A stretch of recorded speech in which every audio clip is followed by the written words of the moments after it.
Chapitre 6. Aristide. Aristide détient le pouvoir de synchronisation. L'hystérie collective, il adore ça, il s'en nourrit, c'est son booster. Pendant les fêtes, il est toujours au milieu de la masse. Le métro, il ne le prend qu'aux heures de pointe pour se lever dans l'agressivité ambiante. Il est de toutes les manifestations. Les fosses des salles des concerts, les stades, et plus il y a de monde, mieux il se sent. Sans les autres, il n'est rien. Vide de tout, vide de lui. Il s'assoit toujours là où quelqu'un est déjà en place. Il cherche le contact.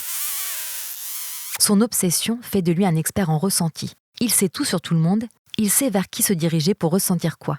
Il a les émotions à vif. Il ressent tout le monde pour son plus grand plaisir. Sans les autres, il ne ressent absolument rien. Aristide est aride d'émotions. Les autres sont sa source, sa fontaine. Sa mère a été incapable de lui donner quoi que ce soit, ni amour, ni haine. Une indifférence totale. Il est indifférent de l'intérieur, neutre et envieux des autres. Il est atteint par ses interactions, mais rien ne l'atteint lui-même. Il a essayé de se muscler de l'intérieur, mais rien n'y fait, il n'est pas construit. Comme ce n'est jamais lui qui vit des émotions, il peut dire sans jamais se tromper qui ressent quoi. Il a construit sa notoriété sur son incroyable talent. Il est le meilleur détecteur de mensonges humains. Il est par contre dénué d'empathie, puisque jamais de sa propre expérience, il n'a ressenti. Et son pire cauchemar serait qu'il ressente par lui-même, tellement il voit tout le monde souffrir. Il se sent supérieur.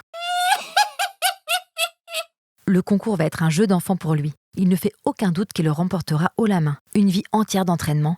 Il ne connaît personne à ce jour pouvant le battre. Impossible, il est unique en son genre.